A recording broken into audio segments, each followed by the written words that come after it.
If you are new to our channel, please subscribe and hit the bell icon for receiving latest updates on exams, research positions, and guidance videos. So let's start the video. Hey guys, welcome to Inspire Chemistry. So today in this particular video, I will discuss one very important and demandable topic, that is top universities versus top NITs. Okay, तो बहुत सारे students के मन में ये question आता है कि जो स्टूडेंट्स को IIT जैम एग्जाम में मोर देन 700 रैंक आया है, उन सारे स्टूडेंट्स को IITs नहीं मिलता, तो टॉप NITs मिल जाता है। एंड उसके बाद मतलब जैम एग्जाम के बाद बहुत सारे सेंट्रल यूनिवर्सिटीज़ का भी एग्जाम होता है, जैसे HCU Hyderabad central university, BHU Banaras Hindu university, JNU Jawaharlal Nehru university, JMI Jamia Millia Islamia university, PU मतलब 3 PU है, Pondicherry university, Punjab university and Pune university. ठीक है, और भी Anna university, Jadavpur university, Calcutta university, Vishwa Bharati university, ये सारी यूनिवर्सिटीज़ भी हैं।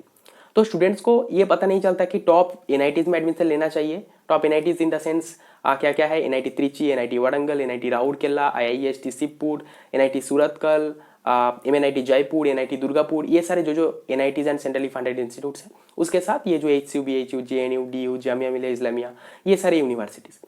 तो देखो ये मेरा ओपिनियन है, तो मैं मेरे बेसिस पे बता रहा हूँ। तो अगर तुम्हें अच्छा लगा या फिर सही लगा तो फिर ये फॉलो कर सकते हो, अदरवाइज तुम ऑफिशियल वेबसाइट में जाके पर्टिकुलर यूनिवर्सिटी वाइज चेक कर सकते हो एंड फाइनल डिसीजन खुद से लेना। ठीक है, तो देखो फर्स्ट जो यहाँ पर डिस्कस कर रहा हूँ कि ये जो वीडियो है टॉप NITs मतलब टॉप जो 10 या फिर टॉप 5 जो NITs है, जिसका नाम पहले मैं वीडियो के शुरुआत में लिया था, वो टॉप NITs के था, टॉप जो सेंट्रली फंडेड इंस्टीट्यूट या फिर टॉप जो सेंट्रल यूनिवर्सिटीज, इसके बेसिस पे मैं बता रहा हूँ। ठीक है, तो फर्स्ट देखो यहाँ पर जो एडवांटेजेस है, यहाँ पर दोनों ही इंस्टीट्यूट जो है NITs and top NITs and top universities, तो यहाँ पर एडवांटेजेस भी है एंड डिसएडवांटेजेस भी है दोनों के लिए। NITs के लिए जो एडवांटेजेस है मतलब जो फर्स्ट इंपॉर्टेंट थिंग है कि जो NITs पहले मतलब 10 ईयर्स या फिर 7 to 8 ईयर्स पहले MSc स्टार्ट किया, उसके इंफ्रास्ट्रक्चर ठीक है। Second is faculties, number of faculties more than 10 है एंड जो फैकल्टीज है हाईली क्वालिफाइड है, अब्रॉड से PhD एंड पोस्ट डॉक है। ठीक है, थर्ड थिंग रिसर्च अपॉर्चुनिटीज बहुत अच्छा मिलता है। Fourth thing is abroad PhD जाने के लिए अच्छा मतलब अपॉर्चुनिटीज मिलता है कि प्रोफेसर का रिकमेंडेशंस, एडवांस लैब में काम करने के थ्रू तुम्हारा रिसर्च प्रोजेक्ट भी बहुत अच्छा होता है। And last one is seminar and webinar वगैरह जो ऑप्शंस अपॉर्चुनिटीज मिलता है, जिसके थ्रू तुम्हारा रिसर्च इंटरेस्ट और भी ज़्यादा बिल्डअप हो सकता है। ये है advantages for NITs and centrally funded institute. जो डिसएडवांटेजेस है, सेंट्रली फंडेड इंस्टीट्यूट में उतना ज़्यादा डिसएडवांटेजेस नहीं है, लेकिन NITs में कुछ डिसएडवांटेजेस है। जैसे NITs में फीस स्ट्रक्चर बहुत मतलब हाई है। अगर तुम ये कंपेयर करो कि HCU या फिर BHU में जो HCU में बहुत ही कम होता है, सबसे कम होता है HCU में, देन BHU, DU, ये सारे यूनिवर्सिटीज, तो इसका जो सेमिस्टर फीस मान सकते हो कि अराउंड 30,000 के आसपास, 30,000 उससे भी कम, 24,000, 25,000 के आसपास। लेकिन एक NITs में सेमिस्टर फीस मोर देन 50,000 मतलब डबल से भी ज़्यादा। ठीक है, तो सेमिस्टर फी बहुत ज़्यादा होता है NITs में। तो जो स्टूडेंट्स का मतलब इकोनॉमिकल बैकग्राउंड उतना ज़्यादा अच्छा नहीं है, तो उन सारे स्टूडेंट्स के लिए यूनिवर्सिटीज़ बहुत बेस्ट होगा। तो सारे स्टूडेंट्स के लिए सारे पॉइंट वैलिड नहीं होगा। जो स्टूडेंट्स का इकोनॉमिकल बैकग्राउंड ठीक है, पैसों के लिए बहुत ज़्यादा प्रॉब्लम नहीं है या एंड अच्छा टैग चाहिए, तो उन सारे स्टूडेंट्स को टॉप NITs में एडमिशन लेना चाहिए। ठीक है, एंड जो स्टूडेंट्स का मतलब ये चाहता है कि पैसा बहुत ज़्यादा नहीं है, इकोनॉमिकल बैकग्राउंड उतना ज़्यादा अच्छा नहीं है घर का, एंड फिर भी एक अच्छा इंस्टीट्यूट चाहते हैं, तो उन सारे स्टूडेंट्स को टॉप जो यूनिवर्सिटीज़ है वो लेना चाहिए। तो मेरे बेसिस पे जो टॉप यूनिवर्सिटीज़ है HCU, BHU, DU, JNU, ये अराउंड मान सकते हो कि 100 में से 95 मार्क्स मिलेगा इन सारे यूनिवर्सिटीज़ को, एंड 92 एंड 93 मार्क्स मिलेगा टॉप NITs को, एंड 100 में से 100, 98, 99 मिलेगा टॉप IITs को।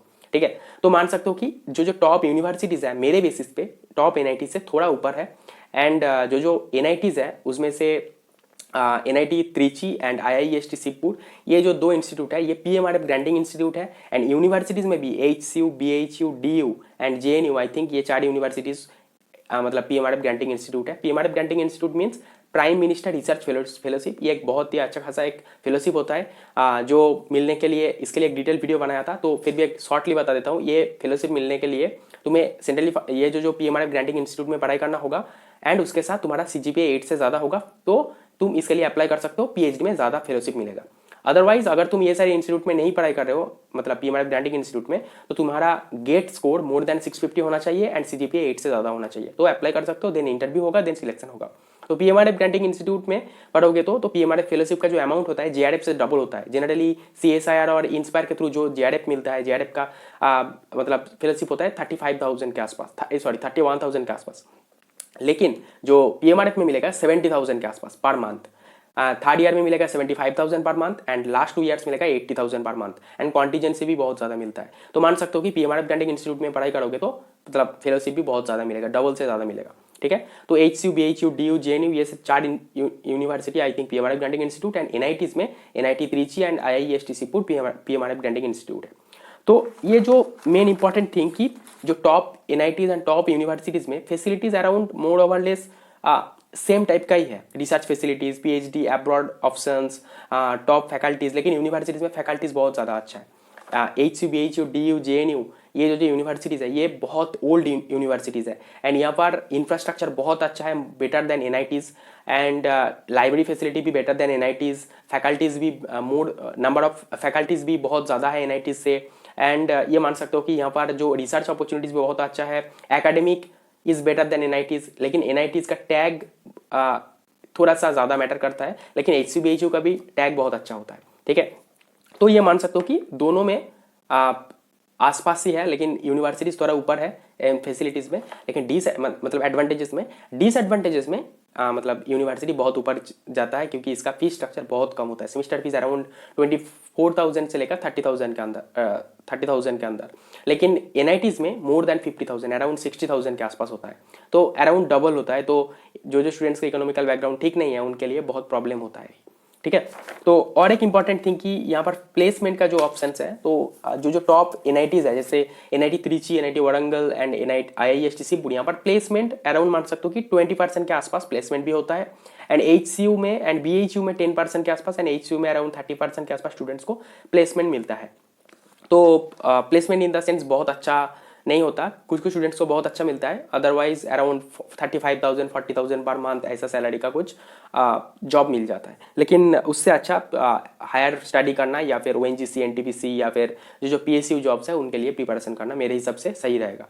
ठीक है, तो देखो जो top NITs and top centrally funded institute ये एक जस्ट टैग है एंड ये एक डिफरेंट टाइप ऑफ इंस्टीट्यूट्स है, लेकिन पढ़ाई सेम टाइप का है, मतलब सिलेबस भी ऑलमोस्ट सेम होता है, लेकिन रिसर्च फैसिलिटीज़ थोड़ा बहुत डिफरेंट होता है। Faculties, number of faculties NITs से ज़्यादा होता है सेंट्रली फंडेड इंस्टीट्यूट में या फिर सेंट्रल यूनिवर्सिटीज़ में। एंड एक इंपॉर्टेंट थिंग, तुम मतलब ये मान सकते हो कि कहीं पर भी एडमिशन लो, ये टॉप NITs या फिर टॉप सेंट्रल यूनिवर्सिटीज़ या फिर टॉप स्टेट यूनिवर्सिटीज़ या फिर IITs, पढ़ाई तुम्हें खुद से ही करना होगा। ठीक है, अगर तुम खुद से पढ़ाई नहीं करोगे तो फिर IIT बॉम्बे में पढ़ने के बाद भी कुछ नहीं होगा, और अगर तुम NIT सिलचर में पढ़ाई कर रहे हो तो अच्छे से पढ़ाई कर रहे हो तो तुम और भी अच्छा कर सकते हो, जो टॉप इंस्टीट्यूट में पढ़ाई कर रहे हो उससे अच्छा। तो कहीं पर भी पढ़ो, एक इंस्टीट्यूट टैग मैटर करता है, तो एक टॉप कोई भी टॉप NITs हो सकता है, टॉप यूनिवर्सिटीज़ हो सकता है, वहाँ पर एडमिशन ले लो एंड खुद से पढ़ाई करना स्टार्ट करो। एंड तुम्हारा जो फोकस है, तुम्हारा जो एम है, सो MSc फर्स्ट सेमिस्टर से ही मतलब रेडी रखना होगा। एब्रॉड PhD करना है तो एब्रॉड PhD के लिए प्रिपरेशन कर दो, English language test, foreign language test, research project पे अच्छे से ध्यान देना, ये सारे थिंग्स, अच्छा सुपरवाइजर चूज करना जिसका रिकमेंडेशन बहुत हेल्पफुल होगा, ये सारे थिंग्स ध्यान में रखना पड़ेगा। अगर तुम इंडिया से PhD करना चाहते हो तो रिसर्च फील्ड MSc से ही चूज कर लो, ताकि रिसर्च प्रोजेक्ट अच्छे से करोगे तो उसके थ्रू तुम्हें अच्छा PhD मिल सकता है एंड उसके साथ CSIR, NET, JRF and GATE का रैंक अच्छा होना चाहिए, या फिर दोनों में से कोई भी एक अच्छा होना चाहिए, या फिर इंस्पायर के थ्रू भी तुम ज्वाइन कर सकते हो। तो ये है कुछ इंपॉर्टेंट स्ट्रेटेजी। और अगर तुम PSC जॉब करना चाहते हो, जॉब माइंडेड हो, तो फिर तुम्हें पहले से ही गेट के लिए अच्छे से प्रिपरेशन करना होगा। गेट में अंडर 30 रैंक होना चाहिए या फिर अंडर 20 रैंक होना चाहिए तो जॉब ऑप्शन मिलेगा, अदरवाइज मतलब कॉम्पिटिशन अभी बहुत ज़्यादा है। अंडर 50 रैंक होने के बावजूद भी कुछ नहीं होगा, अंडर 20, अंडर 15 ऐसे रैंक होना चाहिए गेट में, अच्छा मतलब ONGC, NTPC ये सारे जॉब्स मिलने के लिए। अभी कैटेगरी वाइज एंड बहुत सारा एलिजिबिलिटी क्राइटेरियाज में भी चेंज आ गया। NTPC में क्या हो गया कि ऐसे क्राइटेरिया आया कि तुम्हें थर्मल प्लांट या फिर वाटर प्लांट या फिर एनर्जी रिलेटेड कोई भी प्लांट में तुम्हारा एक्सपीरियंस होना चाहिए। गेट रैंक तो चाहिए, उसके साथ ये सारे एक्सपीरियंस होना चाहिए, नहीं तो अप्लाई नहीं कर पाओगे। तो ये सारे थिंग्स भी तुम्हें जॉब करना है तो ये पर्टिकुलर थिंग्स भी तुम्हें करना होगा, अगर तुम कुछ पर्टिकुलर फील्ड में तुम मतलब पहले से ही डिसाइडेड हो तो। अदरवाइज एब्रॉड PhD के लिए, इंडियन PhD के लिए एंड जॉब के लिए मैं जो बताया ये सारे थिंग्स फॉलो करो तो तुम्हारे लिए अच्छा होगा। एंड कोई भी टॉप इंस्टीट्यूट, NITs हो सकता है, IITs हो सकता है, सेंट्रली फंडेड इंस्टीट्यूट हो सकता है, सेंट्रल यूनिवर्सिटी हो सकता है, स्टेट यूनिवर्सिटी हो सकता है, या फिर ISR, JNCSR, IISc बेंगलोर, कहीं पर भी जाओ खुद से पढ़ाई करना होगा, नहीं तो कुछ नहीं होगा। हार्डवर्क करो, तुम्हारा एम को ठीक रख कर ज़्यादा से ज़्यादा मेहनत करो एंड तुम्हारा जो एम है उस पर थोड़ा थोड़ा काम करते जाओ तो एक दिन तुम्हारा एम अचीव हो जाएगा। ठीक है, तो पहले से डिसाइडेड रखो कि मुझे ये करना है। एम हर टाइम चेंज मत करना, नहीं तो क्या होगा कि एक पर्टिकुलर टाइम पे जाके देखना कि तुम्हारा कोई पर्टिकुलर एम ही नहीं था, तो इसलिए कुछ भी नहीं हुआ। ठीक है, तो इसलिए तुम्हारे जो एनआईटीज है, मैं फिर से बता रहा हूँ कि जो टॉप एनआईटीज है, NIT Trichy, NIT Warangal, NIT Surathkal, NIT Rourkela, IISTC Pune, SLIT Punjab, NIT Jamshedpur, ये सारे जो एनआईटीज या फिर Hyderabad central university, Banaras Hindu university या फिर जामिया मिलिया इस्लामिया, जवाहरलाल नेहरू यूनिवर्सिटी, ठीक है, Delhi university, Pondicherry university, Jadavpur university, Calcutta university, ये सारे यूनिवर्सिटीज़ में या फिर इंस्टीट्यूट में कहीं पर भी तुम एडमिशन लो। एंड जो एडवांटेजेस एंड डिसएडवांटेजेस के बात किया, ये सारे थिंग्स भी ध्यान में रखो। जिसका इकोनॉमिकल बैकग्राउंड ठीक ठाक नहीं है उनके लिए यूनिवर्सिटी मेरे हिसाब से बेस्ट होगा, और जिसके लिए इकोनॉमिकल बैकग्राउंड कोई प्रॉब्लम नहीं है, टॉप मतलब एनआईटीज में एडमिशन ले सकते हो। तो ये था कुछ इंपॉर्टेंट पोर्शंस। एंड मेरे हिसाब से जो यूनिवर्सिटीज है HCU, BHU, DU, JNU, ये थोड़ा अपर लेवल में है with respect to top NITs. Okay, मेरे हिसाब से अगर तुम्हें लगे तो एनआईटीज अच्छा है तो एनआईटीज में एडमिशन ले लो। मतलब अल्टीमेटली तुम्हारे ऊपर डिपेंड करेगा, फाइनल डिसीजन तुम्हारा होगा, क्योंकि लाइफ तुम्हारा है। मैं यहाँ पर जो मेरे बेसिस पे मुझे जो लगता है, मैं 2-3 साल से जो देख रहा हूँ, मतलब ये सारे फील्ड में यूट्यूब में मैं जो वीडियोज़ बनाता हूँ, रिसर्च करने के बाद ही बनाता हूँ, तो मुझे जो लगता है कि IITs जो टॉप IITs है 100 में से 100 मार्क्स, या फिर IISc, JNCSR, IISERS, उसके बाद 95 मार्क्स मिलेगा मेरे हिसाब से जो टॉप सेंट्रल यूनिवर्सिटीज़ है, Calcutta university, HCU, BHU, DU, Jadavpur university, Pondicherry university, Jamia Millia, अन्ना यूनिवर्सिटी, ये सारी यूनिवर्सिटीज़, देन 93, 94 ऐसे मार्क्स मिलेगा। मतलब बहुत ज़्यादा फर्क नहीं है, 94, 93 मिलेगा एनआईटीज़ को, टॉप एनआईटीज़, टॉप 5-6 एनआईटीज़ को। ठीक है, अभी जो फाइनल डिसीजन होगा तुम्हारा डिसीजन। मेरे हिसाब से मैं जो एडवांटेजेस, डिसएडवांटेजेस, क्या क्या फैसिलिटीज, क्या क्या करना चाहिए एम तुम्हारा फुलफिल करने के लिए, ये सारे थिंग डिस्कस कर दिया।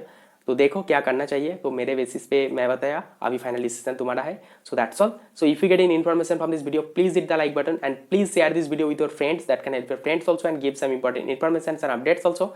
सो thank you for watching, see you in the next video.